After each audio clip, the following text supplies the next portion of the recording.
Кече күнү өрт кырсыгы катталган Имаком курулуш компаниясы салган 13 кабаттуу үй эксплуатацияга берилген эмес. Мыйзамсыз курулушу толук бүтпөгөн жайда үлүшчүлөр кемчиликтерин толуктап, 2022 жылдан көчүп келип жайгашып башташкан. Ири өрттөн келип чыгышы дагы коопсуздук эрежелери сакталбагандан улам пайда болгон. Ош шаары жана Ош облусу боюнча өрт көзөмөл кызматы тилсиз жоодон кийин бул үйдүн ээсине 23 000 сом айып пул салып, кемчиликтерди жоюу талабы коюлууда.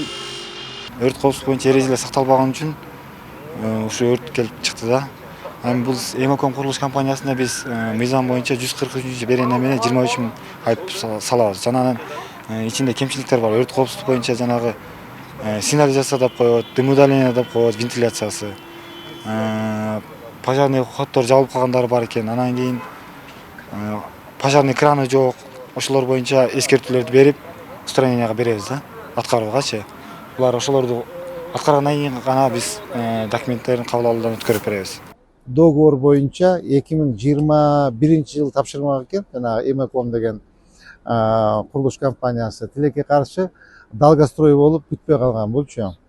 Ал жердеги үйдүн тургундары мага абдан көп кайрылышты. Ушул отоплениябыз жок, светибиз жок, газыбыз жок депчи. Анан барып жеринен барып таанышып улап берели десек, ал вот болгон эмес да, вот болгон эмес.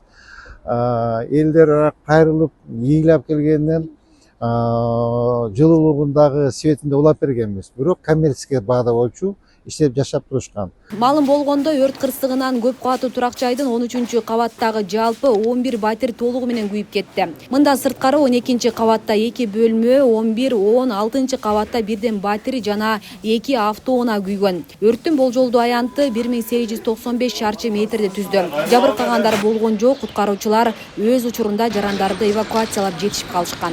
Өрт кырсыгы могу 2-кабаттагы курулуш жүрүп жаткан бөлмө бар экен. Ошол жерден чыгып, кабинин шахты аркылуу чатырга көтөрүлгөн. Чатыр жалпы өрттөнүп кеткен.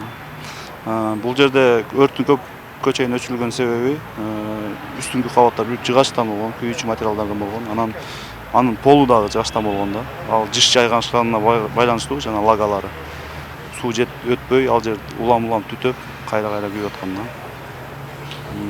Андан сырткары бул жерде эме болгон эмес, ичинде пожарный крандар болуш керек да, бул үйдөчү. Пожарный крандар болгон эмес. Бул үй негизи эле азыр эксплуатацияга берилген эмес да. Ош шаарынын мэри Жеңишбек Токторбаев күйүп кеткен үйдү жеке көзөмөлүнө алып, жабыркаган батирлерди толук калыбына келтирип бермей болду. Оңдоп түзөө иштери тез арада башталып, 15-20 ноябрга чейин бүткөрүү аракети көрүлөт. Шаар башчысы мындай тапшырма президент Садыр Жапаров тарабынан коюлганын кошумчалаган. Мага урматтуу президентибиз Садыр Нуркожоевич тапшырма берди. Жеринен барып тааныш, ошол жерде күн суук түшүп, жамгыр чачын, кар жаагыч жакты толук көзөмөлдөп бүтүрүп бер деп тапшырманы берди. Азыр ВКС бар, жыйындан кийин эле ошол жерге барып, МЧС балдар иштеп атат. Толук үстү тазалангандан кийин строй материалдар даяр. Кудай кааласа, эртеңден баштап уже курулуш иштерин баштайбыз. Бейле келсек, Мамат Исаков көчөсүндө жайгашкан көп кабаттуу үйдөн чыккан өрт кече 19 октябрда таңга жуук 6:30 чамасында катталган. Турак үйдөгү тилсиз жоо саат 16:00 барып толук өчүрүлгөн. Асия Сыдыкова, Эркинбек Баймуратов, Регион телеканалы, Ош.